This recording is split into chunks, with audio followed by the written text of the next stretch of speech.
Welcome to Beth Tikkun and our ongoing study of the Torah portions through the lens of the spiritual seasons of the year. This week, we are in portion Yitro. As a reminder, I have put a link to an outline of this teaching below the video. Parsha Yitro is small but mighty. This is one of the few portions named for a Gentile. Yitro, or as we say in English, Jethro, is Moses' father-in-law, the father of his wife Zipporah. Jethro is also described as the priest of Midian. Apparently he was an important person among the Midianites. In this portion, Jethro brings to Moses Zipporah and their two sons. Moses tells Jethro what God has done for the nation in bringing them out of Egypt. Jethro rejoices by saying, "Blessed be the Lord, who has delivered you out of the hand of the Egyptians and out of the hand of Pharaoh, and has delivered the people from under the hand of the Egyptians. Now I know that the Lord is greater than all gods, because in this affair they dealt arrogantly with the people." So Jethro hears the witness, the testimony, and he rejoices. Jethro brings a sacrifice at the tabernacle, and Moses, Aaron, and the elders of Israel, well, they wouldn't have a tabernacle yet. They haven't built it yet, but he brings a sacrifice anyway. And Moses, Aaron, and the elders of Israel share that meal together in the presence of God. The next day, Jethro watches Moses handling the issues of the nation from morning till evening, and he tells him, "What you are doing is not good." I guess a father-in-law can get away with that, right? "What you're doing is not good." He advises him to set up chiefs that can handle most of the issues, bringing only the most difficult to him. Otherwise, he'll wear himself out, Jethro tells him. "You're going to wear yourself out." Moses takes Jethro's advice. So the next two chapters after that story with Jethro there are two of the most momentous in the whole Torah. The people arrive at Mount Sinai. Moses brings a kind of proposal to the people from God that if they will keep his covenant, they will be his treasured people, and they agree. After the people ready themselves for the third day, God spectacularly speaks out the 10 commandments, or the 10 words, as they're called in Scripture, and the portion ends with a few other laws. I would actually like to spend most of our time today on the events surrounding Jethro, Moses' father-in-law, but we can't let the 10 commandments in the beginning of the giving of the Torah slip by here. So what a scene that must have been. It would seem that because the people are still spiritual newborns at this time, God wants to do a bit more revealing of himself, in addition to how he already revealed himself in Egypt and the short wilderness journey so far. He's fixing in their minds knowledge of his great power and the authority he has invested in Moses. So he appears in a mighty way to them at Mount Sinai. He's building their faith in both himself and Moses. The people have little direct knowledge of God to fall back on when the going gets tough. What they know of him is mostly what was passed on from the patriarchs and their recent experience of him. So God is gracious to provide other means to bolster their faith with this astounding, tangible experience of him. As they mature in their walk with God in the coming years and centuries, such a revelation as Sinai is less necessary because they know him better after walking with him longer.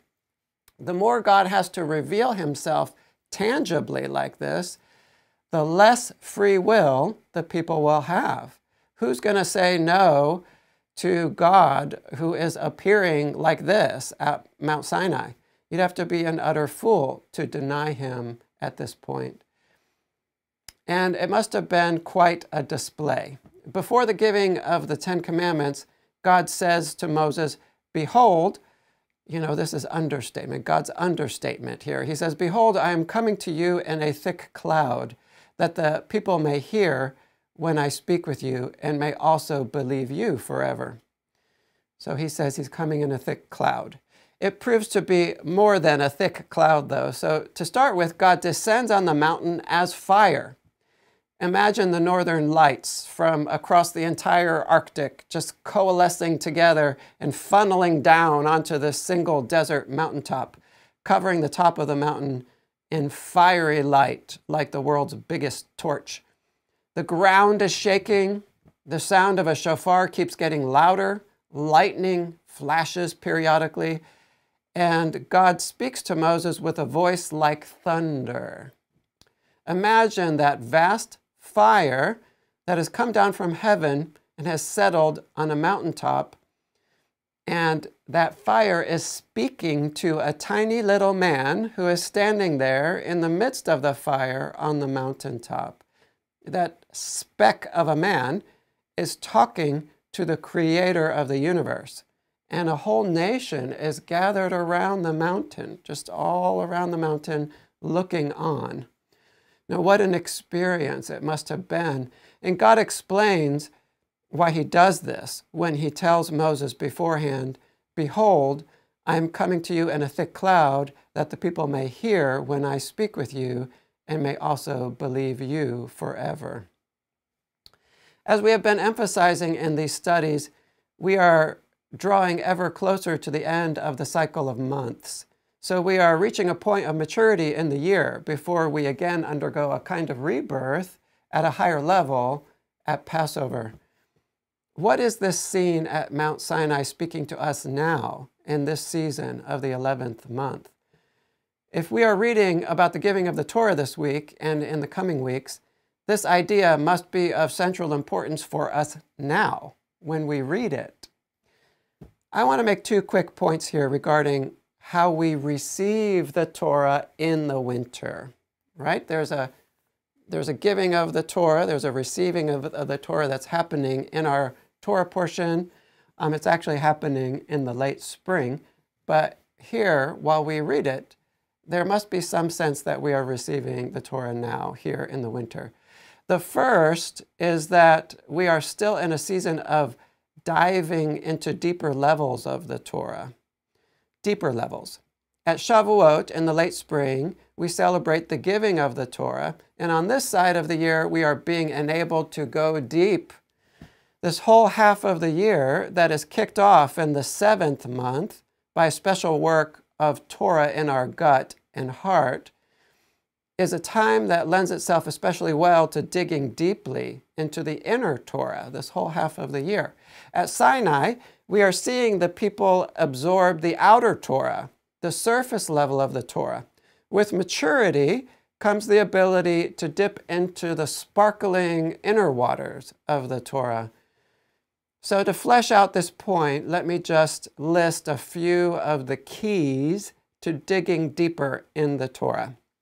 Some of these come from some things that I've heard Grant say over the years and just some personal experience and other teachers.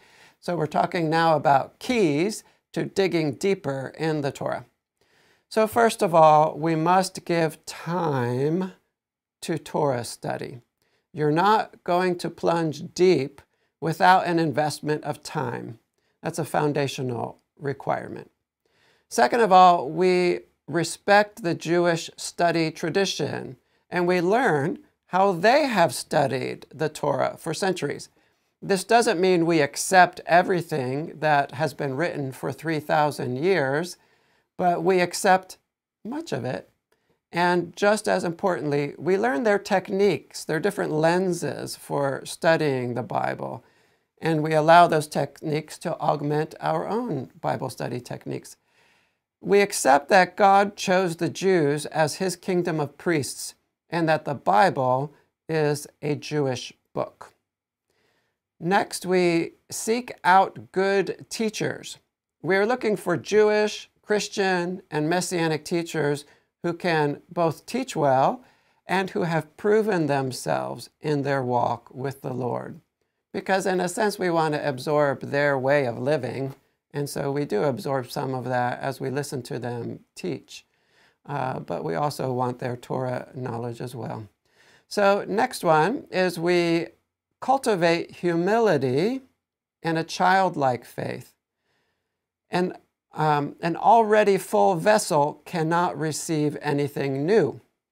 We approach the Father and His Word with the faith of a child that takes these amazing words at face value, and that's huge. Many times we just read these words and we don't really listen to what we're reading, but we take those words at face value as promises and more.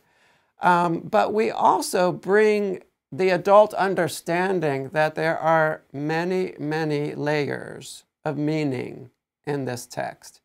We also carefully lift some guards that want to box us in like this. Like we might say, you know, the Bible is limited and it's like a normal book.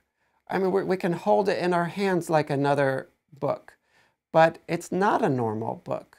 It's supernatural. I mean, we have to trust that it's able to speak to us on many, many, many levels, infinite number of levels. So it's supernatural, and we will never get to the bottom of it.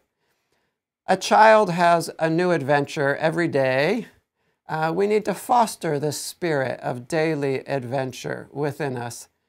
Life is an adventure that we are meant to enjoy. And this sense of adventure leads to the final idea I'll mention here for this topic. We begin in gratitude, which leads to joy. Let me say that again. We sit down with that word. We begin in gratitude, which leads to joy. So this is one from Rabbi Trugman, and he's actually quoting from Rabbi Ginsburg. And he's saying that Rabbi Ginsburg says that when we seek to be inspired, we start by giving thanks to God for all our abundant blessings. And this gratitude brings us to a place of joy, and joy is the state of being that most lends itself toward inspiration. I'm using some of my own words there to kind of summarize. Joy. Joy is critical. Joy leads to inspiration. Actually, so I have one more last point here that I added in. And it is that we need to recognize that believers have been given the Holy Spirit, the Spirit of truth that guides us into all truth. The Spirit leads us supernaturally in our study of the Torah, and that's a critical thing. We need to pray. We need to pray for the Spirit's guidance in the Word, inviting His voice into our study. The Spirit is at work in the world and is enabling believers to go deep in the Word. This deeper dive into the Torah among Christians everywhere today, right? Everywhere I look, Christians are being attracted to the Hebraic root of the faith. That's a sign of the end times, because as you get toward the end of the cycle, God is opening up the Torah in deeper and deeper levels of the Torah. That's happening worldwide now. So that's a sign of the end. Okay, so that's the idea of going deep in the Torah in the winter, which is a form of receiving the Torah in the winter, right? We're reading about the receiving of the Torah on the one hand. So we're thinking about how we're receiving the Torah now in the winter. The second idea I'd like to connect to our receiving of the Torah in the winter is the reminder that our commitment to Torah is being tested now in this cold time. And so we will recommit to the Torah during this time of testing. We will commit once again. So again, the cold is equated with a kind of lack of passion, an apathy. And when we lack passion, we are weak and prone to slipping away. So let me say again that we are nearing Purim, and the real test at Purim is this question: will you stay in the covenant the Jewish people have with God and suffer the consequences of the evil decree against the Jews in Persia, right? This is the Esther story. Or will you walk away from the covenant and the Jewish people and save your life?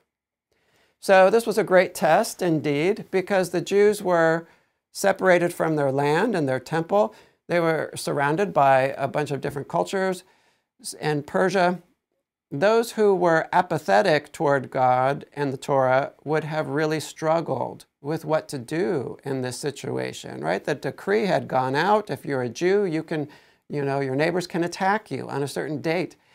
As we read now in this Torah portion about the giving of the Torah, we should expect our own commitment to the Torah to be tested in this season, and we recommit to the Torah. We take it on again. I mentioned earlier that God showed himself so boldly at Mount Sinai, so boldly that you'd have to be a fool to not agree to the covenant at that time.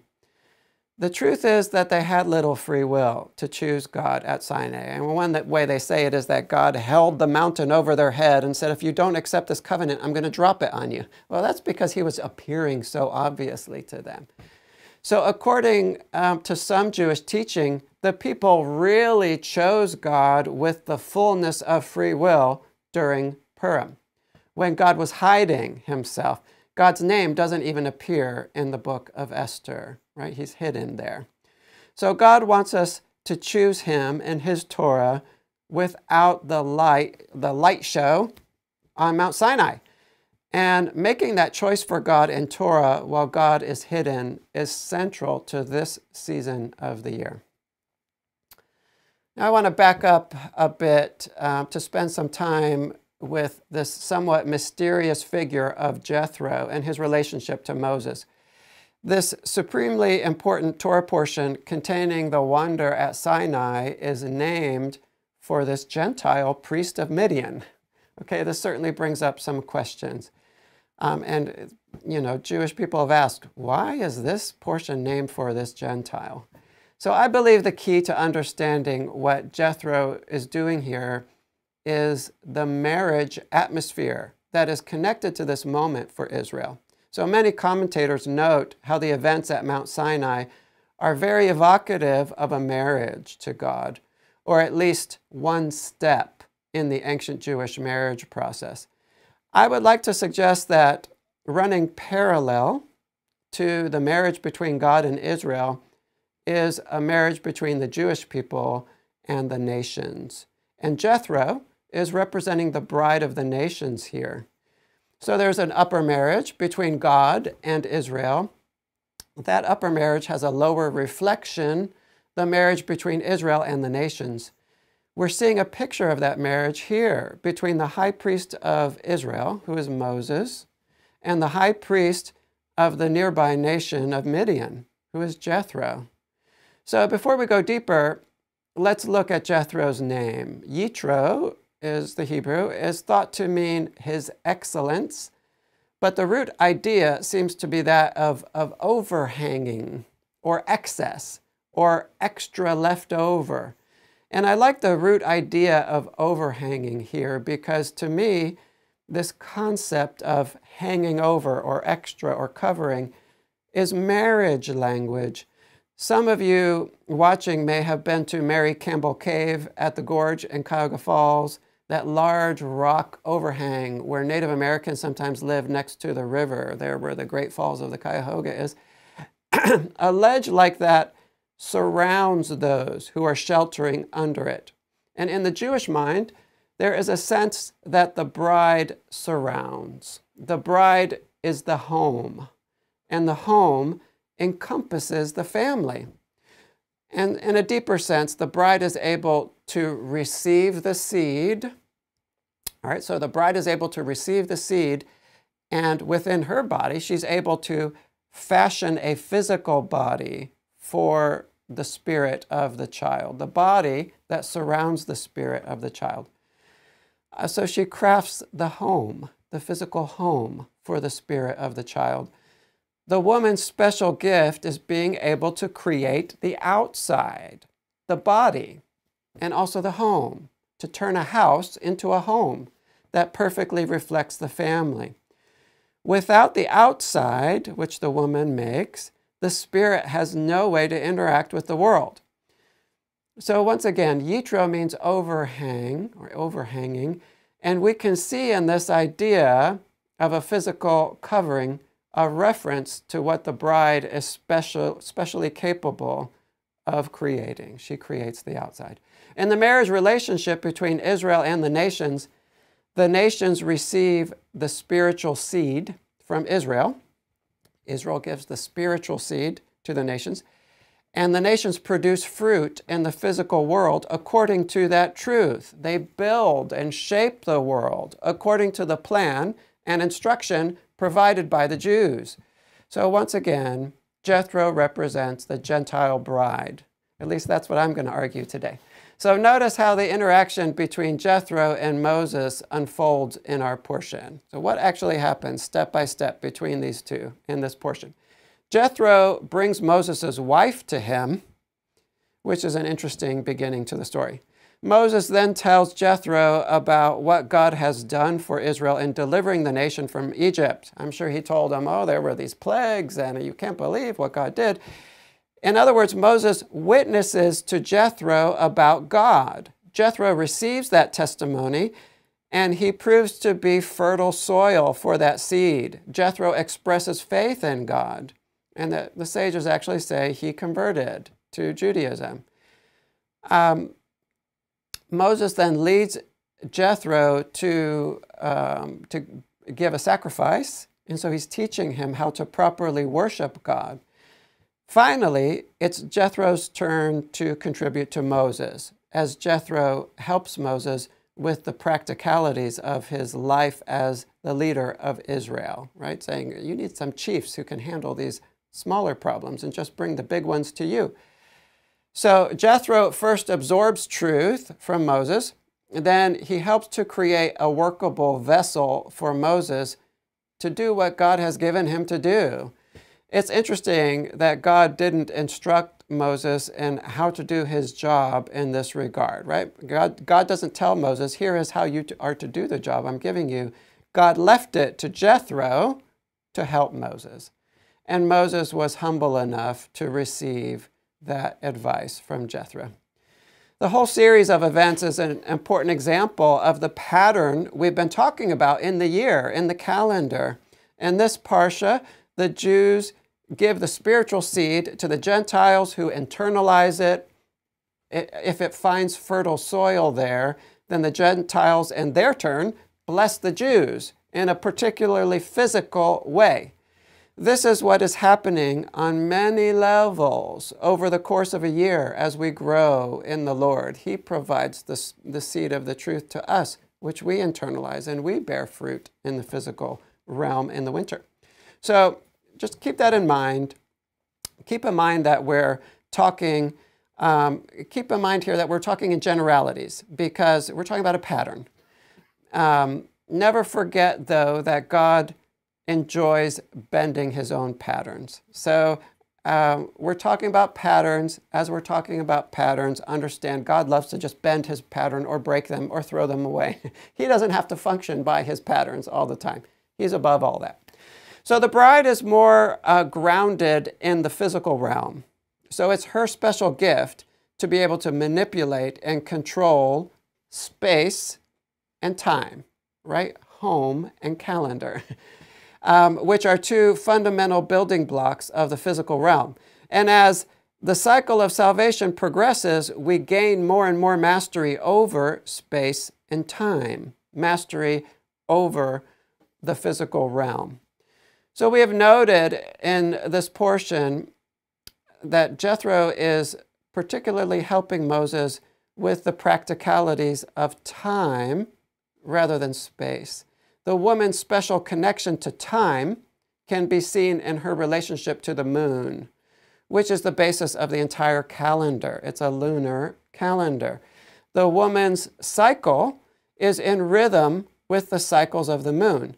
It is the bride who is usually the one who is most gifted to handle the family's use of time. The man, on the other hand, is most gifted with keeping the family's spiritual connection to God via prayer and Torah study.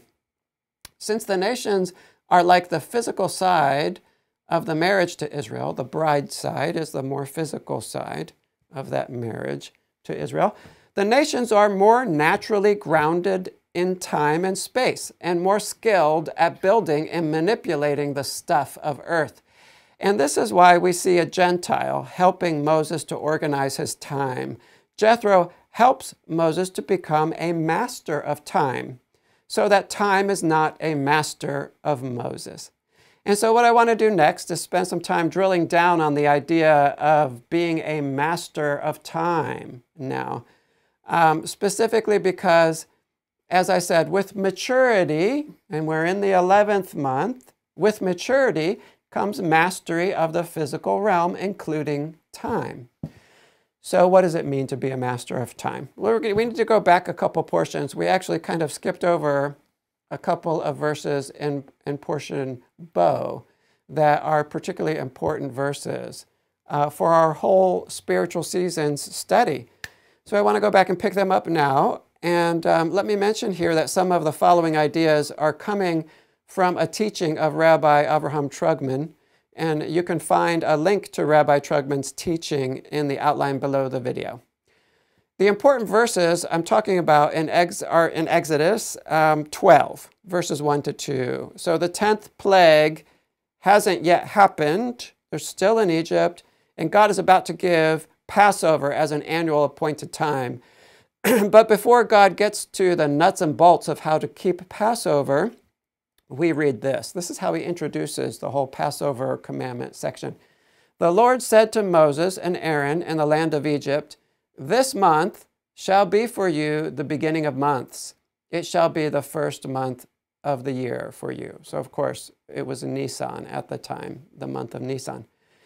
Many Jewish commentaries note that this commandment to regard the month of Passover as the first month is the first commandment given to the newly formed nation of Israel. Okay, we see a few other commandments earlier, like circumcision, but Israel only forms as a nation within Egypt. And this commandment regarding the months is the first given to that newly formed people, even before they leave Egypt. So in the Jewish mind, this is a really important commandment, that Nisan is to be the first month. The whole Jewish calendar grows out of this commandment because it is understood that Passover must happen in the spring. In order for Passover to not drift through the calendar, the lunar calendar has to be tweaked regularly. If the calendar weren't tweaked, Passover would get earlier and earlier every year because the lunar calendar is just a little bit shorter than the solar calendar. So this verse is the origin of the unique Jewish calendar. I said it was lunar, but it's not actually just lunar. It's a lunar solar calendar. It's a lunar calendar that is adjusted to stay with the solar calendar. Now, the Muslim calendar, it does drift through the year. So their seasons, their holidays will end up being in different seasons as they go on. But the Jewish calendar, because it needs to keep with Passover, and the first month needs to keep with Passover, it's a unique calendar that is both lunar and solar. So in a sense, this first commandment to the Jewish nation adjusts their perspective away from the physical law and toward the spiritual law, toward transcendence. So let me explain that. There's a whole new relationship to time being given here, and it's a relationship that will lead the people into being masters of time rather than being mastered by time. So this is because the Tishrei side of the calendar, right, the 7th month, is that beginning in the year is the physical beginning in the year. Rosh Hashanah, the first day of the 7th month, is called the civil new year. And Nisan, on the other side, on the other hand, is the month of the spiritual new year. Nisan is about miracles, and that's what that word Nisan is in part of the meaning of Nisan is miracle. And miracles transcend nature. If the Jews were previously keeping Tishrei as the first of the months, and that's what most of the Near Eastern cultures did. The 7th month, what we call the 7th month, was the first month of the year to them. Well, if Israel was keeping that month as the beginning of the year, then they were emphasizing the physical beginning. But God says, now that I'm bringing you salvation, I'm setting you free, and I'm bringing you out of the kingdom of darkness. Now that I'm doing that, I want you to shift your perspective of time to emphasize the miraculous. The spiritual pole of the year shall be your beginning and ending point in the year. You will begin and end in miracle. You are now a people who will emphasize the spiritual law over the physical law. And this starts at this very moment that you are set free from Egypt. You are now a supernatural people, as all people are meant to be and will be one day. And that supernatural quality has to include a mastery of time, which is an aspect of the physical world. So the transcendence of time is what spiritually mature people experience. Time is not to master us, we are to master time.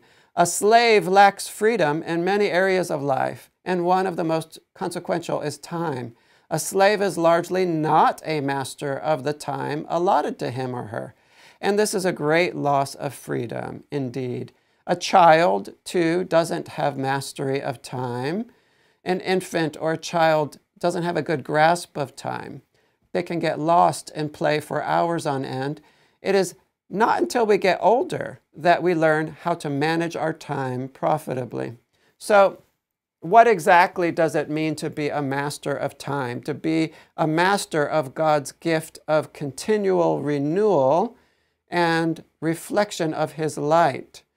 I have a few ideas I'm going to list regarding what it means to be a master of time. You could say to be a master of the moon in a way, which is constantly changing.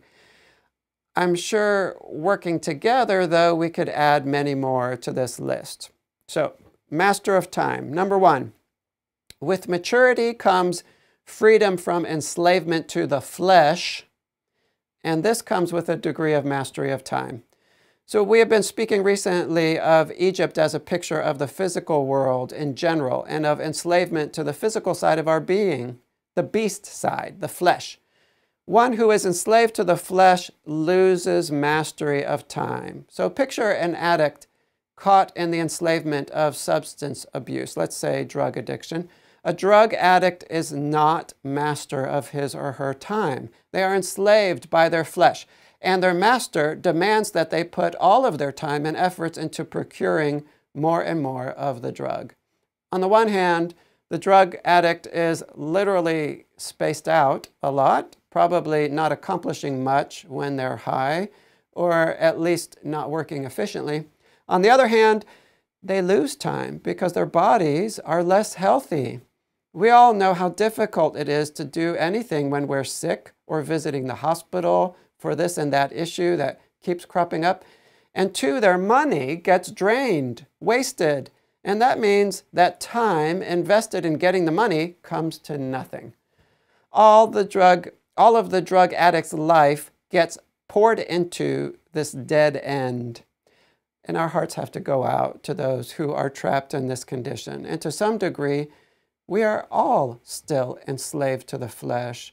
And God is bringing us through cycle after cycle of freedom. On the other hand, one who is master of their flesh also gains mastery of time. They are not tied down by all these time-consuming side effects of enslavement. They simply have more time available to invest in good works and growth. When a person is set free from that dark kingdom of physicality, they are moved from the kingdom of darkness to the kingdom of light. And light moves fast. In a way, Albert Einstein taught us that light transcends time. If we can move at the speed of light, says Einstein, time stops. That's a topic that is far beyond me, but what we can say now is that if we can move according to the laws of the spiritual realm, the realm of light, rather than the realm of darkness, then we can also master time and even transcend time. And so a related point here, number two, is with maturity comes long life. Long life. Living to a ripe old age is a kind of mastery of time. We read this promise constantly in the Word. Even in this week's Torah portion, we read, "Honor your father and your mother, that your days may be long in the land that the Lord your God is giving you. And so that's in chapter 20. It's part of the Ten Commandments. Long life is something we should desire. This doesn't necessarily mean, however, that if the Lord chooses to take you out of this life at an early age, that you were off track. Only God understands his complex calculations for running the world. We can't jump to conclusions like that because we simply lack the ability to see all that God sees. But we should desire long life. But there's a caution here too. When it becomes clear that God is ending this journey for us, we need to be able to release it without trying to cling to it. Clinging to life and clinging to youth is what the world does. We accept the judgment God has given with thanksgiving and grace.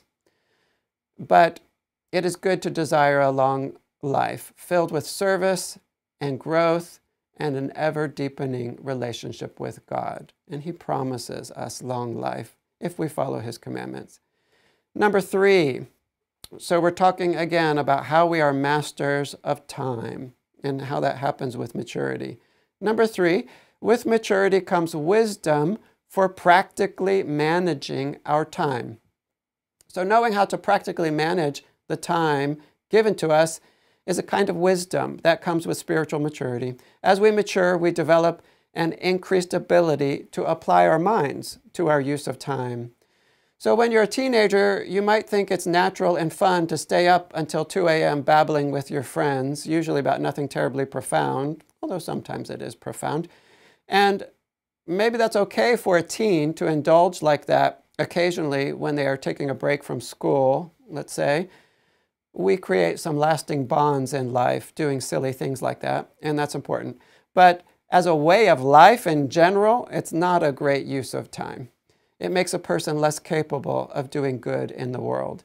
The master of time knows when to go to bed, when to wake up, how long to work, how long to spend time with family, how fancy the yard can be, which takes time, and what is the appropriate balance between the taste of our meals and how much time it takes to prepare them, and how much time is useful for relaxation so we can be recharged. So many other practical aspects of managing time. This comes with maturity. Number 4 in our list of being a master of time, with maturity comes a balance of spiritual and material uses of time. So not only will a mature person know how to manage time in practical ways, but they'll also know how to distribute their time between the more spiritual uses of time and the action-oriented uses of time. So we're talking about, on the one hand, the mostly spiritual pursuits of prayer and study and worship, and on the other hand, the active pursuits of working and shaping and building in this world. And that is the usual pattern. The spiritual pursuits are given priority first in the day when our mind is less cluttered, and the building of the world comes second. This is a daily challenge for working people and people with young children especially.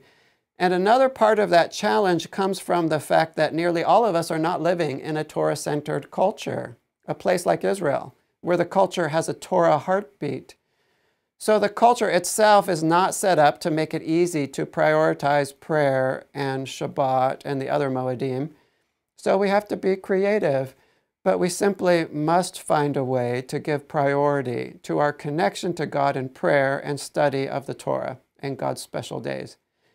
Now, of those special days, the cornerstone of the Moedim and the first one to be described in the list of Moedim in Leviticus 23 is the Shabbat.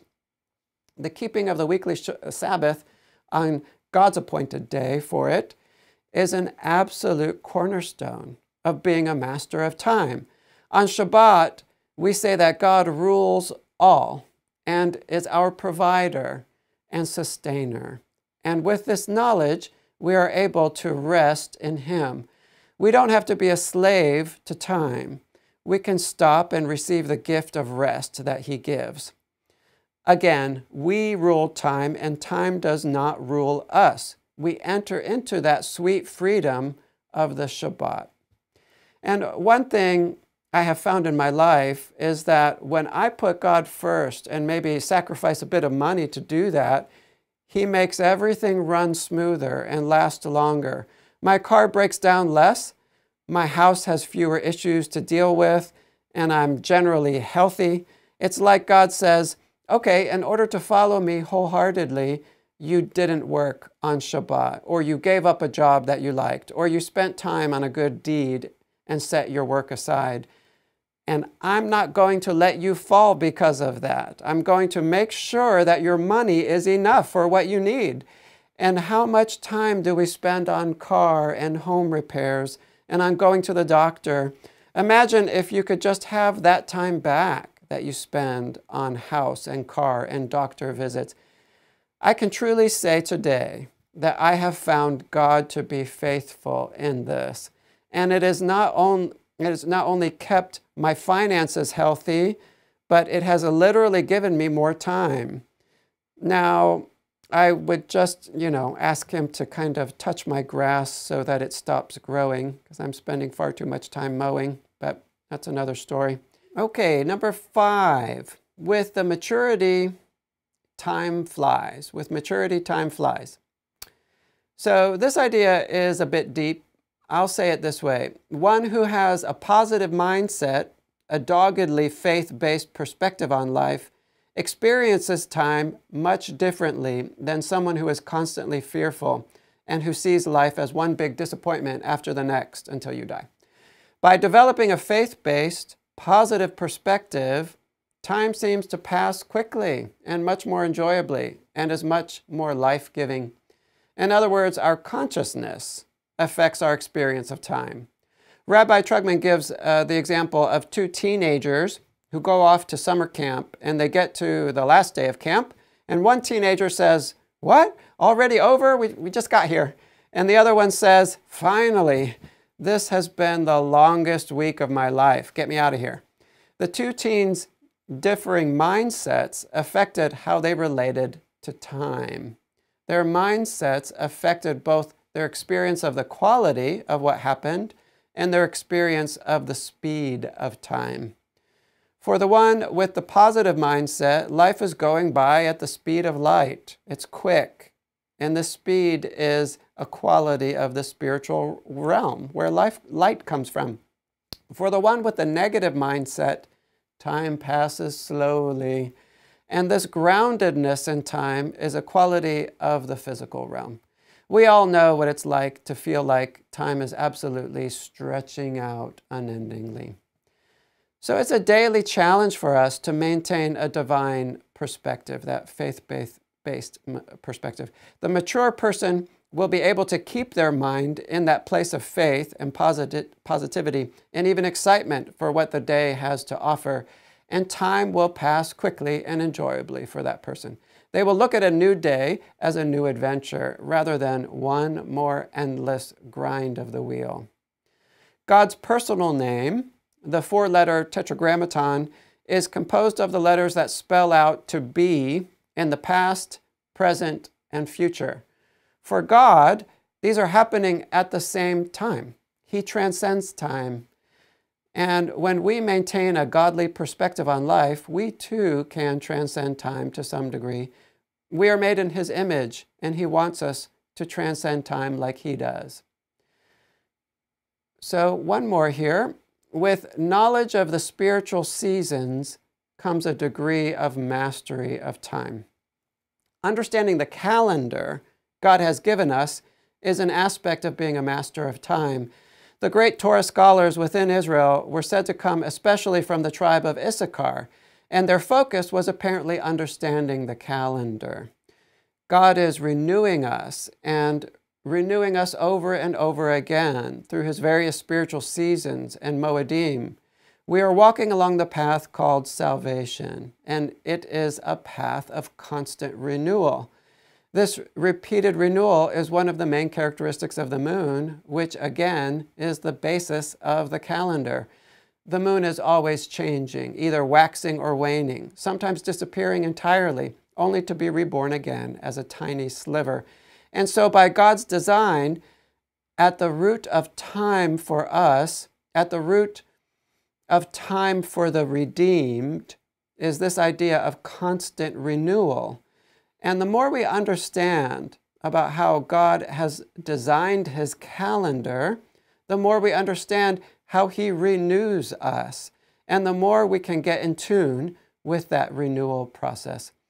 It is a growth process that we are totally immersed in. It's the air we breathe, right? We're swimming in time. And another name for this growth process, this renewal process, is salvation, which in Hebrew is Yeshua. So the more we can learn about this process via the calendar, the more we get to know Yeshua. And speaking of Yeshua, let's say a few words now about Yeshua and time. First, it is by the blood of the Lamb that we are set free from enslavement to the flesh, which so saps our time, right? We talked about addiction there. Yeshua is the key to freedom from enslavements like intellectual pride, emotional instability, and physical addiction. Through Yeshua's blood, these are conquered.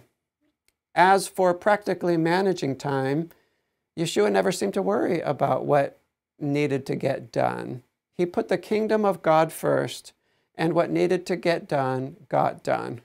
We see Yeshua spending time in both the realms of the more spiritual and physical pursuits. He spent 40 days in the wilderness before choosing his disciples, right? He was in prayer during those 40 days, the spiritual pursuit of prayer. And we often see him withdrawing to pray. We see him as a youth drawn to the teachers and Torah study, asking questions, right? Another spiritual pursuit, Torah study. We see him attending synagogue services, worshiping God. And on the other hand, we also see him eating and drinking with those he was ministering to, and we see him spending much time healing and teaching. Yeshua calls himself Lord of the Sabbath, and he brings correction to the somewhat skewed perspective of Shabbat that the culture of the time had. Yeshua taught much about time through his use of parables like those relating to farming. Truly, in Yeshua is every aspect of the mastery of time. He is our ultimate example of this. Well, lastly, now let's turn to Joshua 9, the Gibeonite deception. The Gibeonites lived near Jerusalem. They see the writing on the wall that their days are numbered. So they craftily convince Joshua and the elders that they are from a distant land, and they express the desire to enter into a covenant relationship with Israel, which Israel does. When their deception is discovered, they cannot be killed because of the covenant. In fact, that covenant requires that if Gibeon is being attacked, Israel will come to their rescue and vice versa. And we will see Israel do this in the next chapter, swooping in to save the Gibeonites when they are attacked by their neighbors. So the leaders of Israel decide to spare the Gibeonites, but they make them servants for the tabernacle, cutters of wood and drawers of water for the house of God. The Gibeonites deserve some respect here. Now, what they did was deceiving, right? And so on maybe the primary level, what they did was wrong. But they do deserve some respect here. Not only did they survive, but they were given positions at the tabernacle. They were lowly positions, but they served right there at the heart of Israel. And they lived when so many others died. In a way, the Gibeonites are in a feminine position in relation to Israel, since they are Gentiles from the nations. Those of us who are Gentiles can take a few important lessons from them. First, we can recognize that God is with Israel in a special way, and that never changes.